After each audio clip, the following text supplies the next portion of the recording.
This is Ag Matters PM from the Iowa Agribusiness Radio Network, brought to you by the Iowa Soybean Association. Your daily recap of the information that affects Iowa's farmers, producers, and consumers, right here in the heart of the heartland. With reports from our award-winning broadcast team of Dustin Hoffman, Riley Smith, and Mark Magnuson. Now, from the IARN studios in Des Moines, here's Mark Magnuson. Hello and welcome into Ag Matters PM on the Iowa Agribusiness Radio Network. I'm Mark Magnuson. Today is Friday, September 22nd, 2023, and we're so glad you could join us for today's show.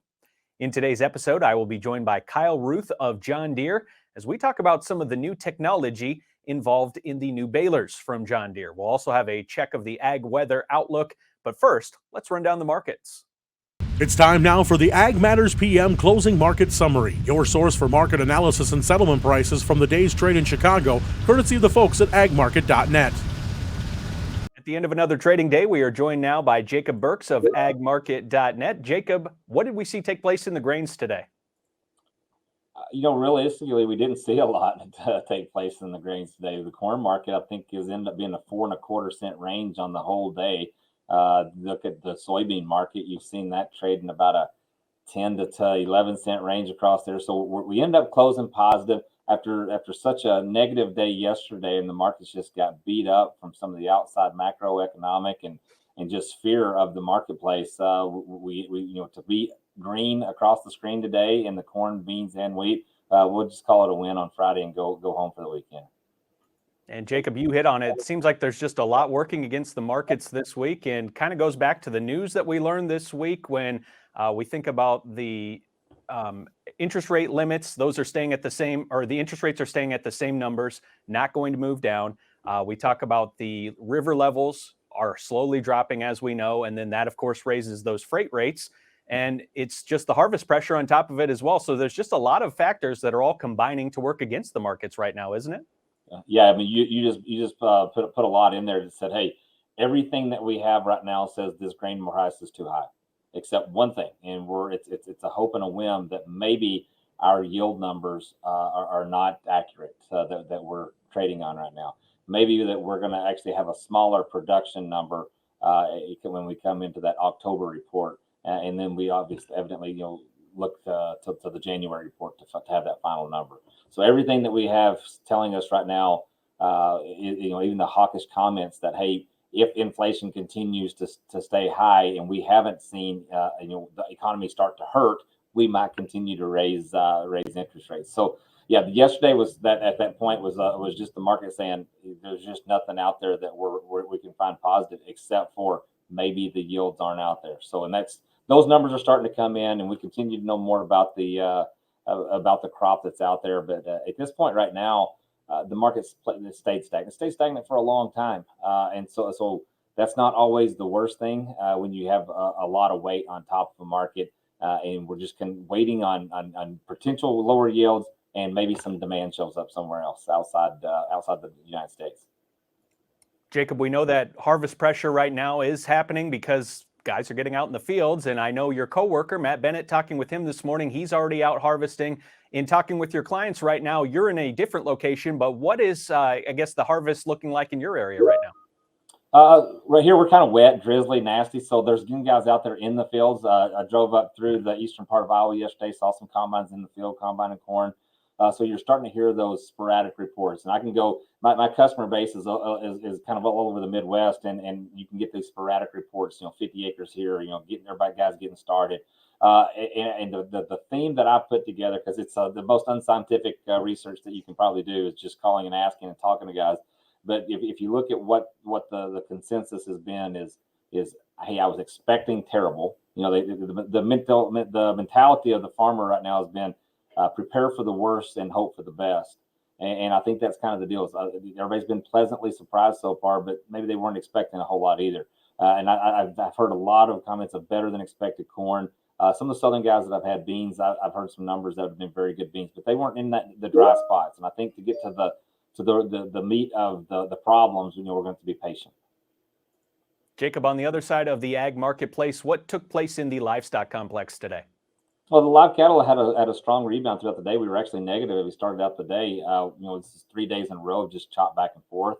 It's been bigger moves. You've seen a little bit more volatility. Cash market has seen the North has traded a dollar higher yesterday. The box beef is still holding above $3, but you're starting to feel a little bit of weight there. Yesterday was a pretty scary day across all the commodities, including cattle, and that was a lot of the outside markets and what are they going to continue to do to slow this market down? What happens when the retail doesn't keep buying the beef off our shelves? The dollar index is going up $1.05, over $1.05 today or this week, and so there's been all those fears. Today we came back in, we saw $2 higher in October fats, we saw $1.30 higher in October feeders, and so all of that fear, it feels like it just came back because we know where the fundamentals are. Here in just a little bit, we'll see what the cattle on feed report says. The expectations are still in a bullish trend where we're going to see smaller placements, smaller marketings, and smaller on feed. That's the expectations. So anything that could change that could. I just don't anticipate that. I mean, the story of where the cattle at and how much are out there it's pretty well known. Hog market was the negative day. We saw just these cutouts have just been inconsistent. We've been seeing some of the big primals just very variable, and I think that's just been weighing on that hog market as well. Jacob, all the time we've been asking about the price of beef, and that numbers just keeps going up and up, and we keep talking about that. And then of course how that translates to the grocery store. Are people turning away at all from beef to choose pork, as it is a little bit of a more affordable option, even though the pork prices are a little bit higher than were expected at this point, usually I guess at this point of the year as well? Well, I think, just from a general basis, yeah, you've seen people come in and the pork prices have rallied a little bit. And so, the relationship between beef, pork, beef, chicken, that has been, the beef prices have just stayed stronger as the other prices have fallen off. I'd have to look at the cold, kind of tell us what we see in those cold storage reports and what's actually went off the retail. I don't have those numbers, don't know them off the top of my head. I think that's the fear of the marketplace right now. But from the beef perspective is that, you start seeing those supplementary products coming. I think beyond that, I think the people that eat beef can eat beef. I think the people, the protein is where do they get it? And that's what the Fed has been looking at is, hey, we haven't slowed that down. Like the energy and the food continues to stay in a high inflationary scenario.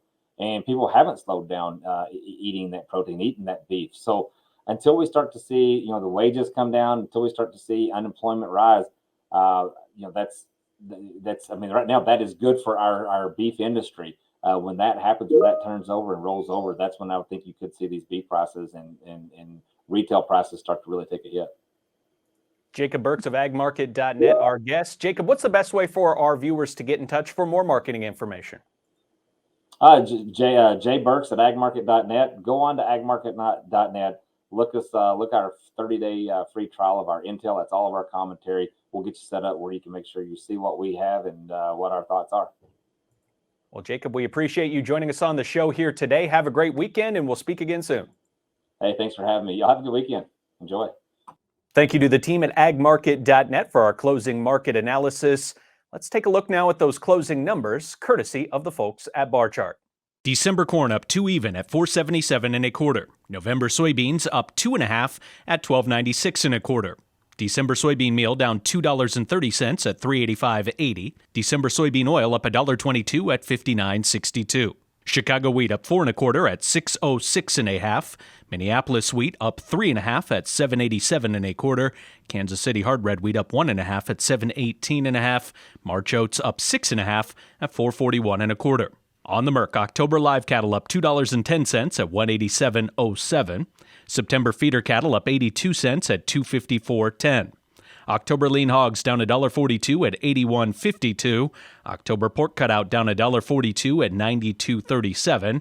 And Class 3 milk up 17 cents at $17.18.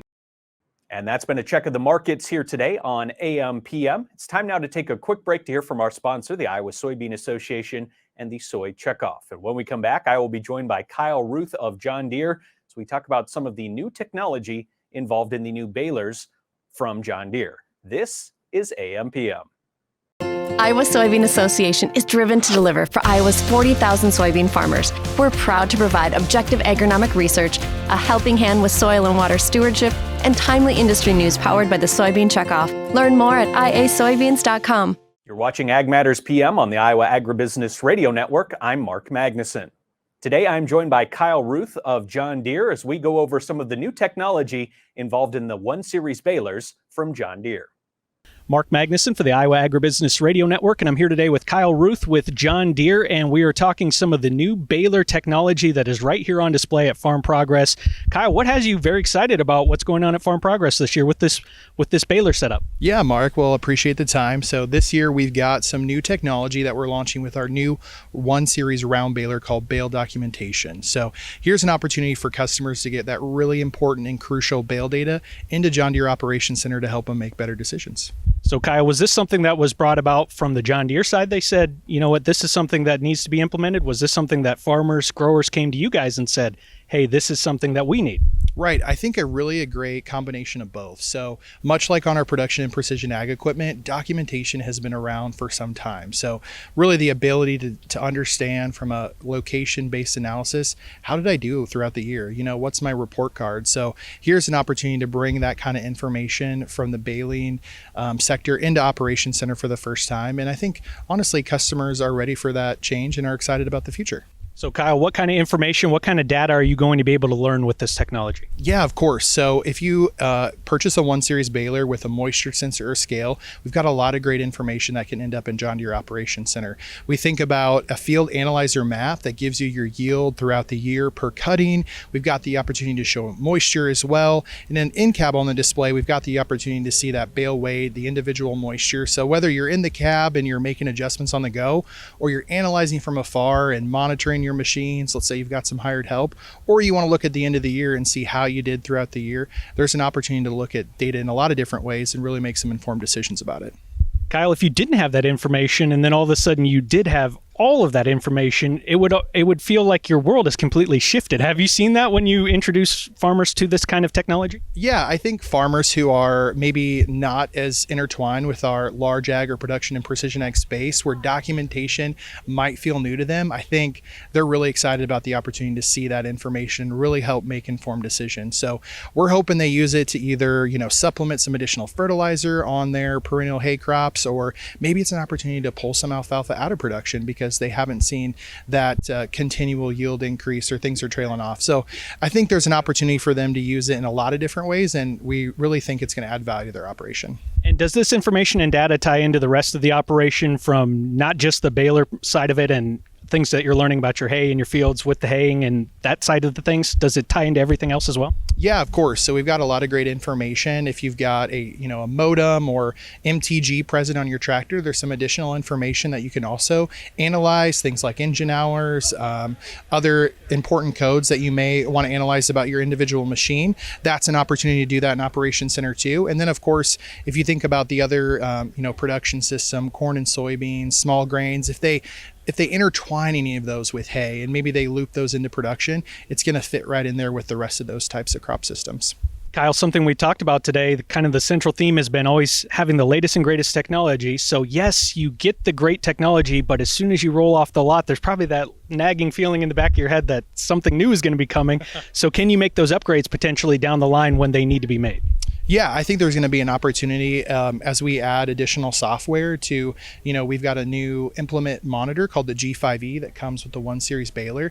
As we continue to update software, that implement monitor will continue to get software updates as well. If you're using a Starfire receiver and you want to upgrade your correction frequency, there's always an opportunity to continue to upgrade with this base level technology. And I think customers will have an awesome opportunity to take advantage of that.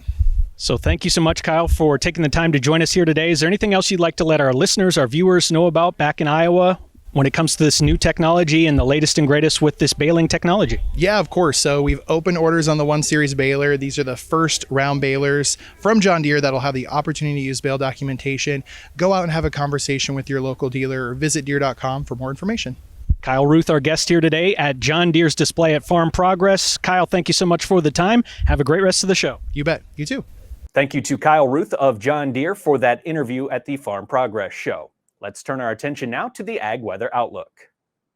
Forecast pretty consistent here over the short term as we have rain in the forecast throughout the state of Iowa today, either in the form of showers or maybe some chances for thunderstorms that will continue tonight.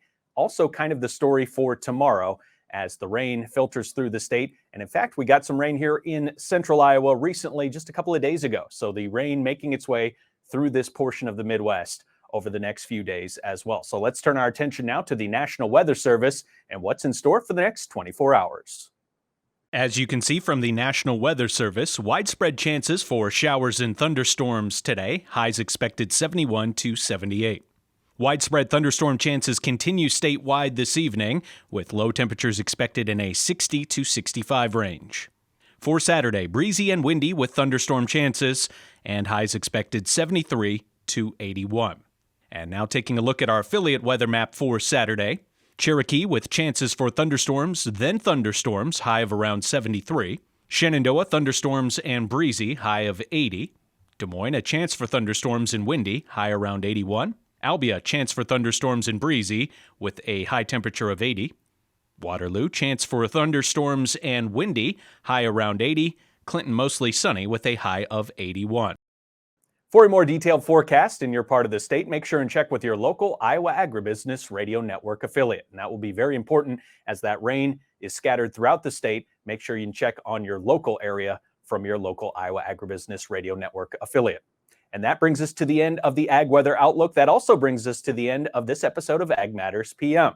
You can find all of our content on our website at iowaagnet.com. You can also find all of our video content on our YouTube channel. And while you're there, don't forget to subscribe. Click on the notification icon as well. That will let you know whenever we have any new videos available for you. And don't forget as well, our free twice daily market podcasts, which are found on Apple, Amazon, Google, Spotify, and Podbean. From the IARN studios in Des Moines, I'm Mark Magnuson. For Riley Smith and Dustin Huffman, we thank you for watching. This has been Ag Matters PM.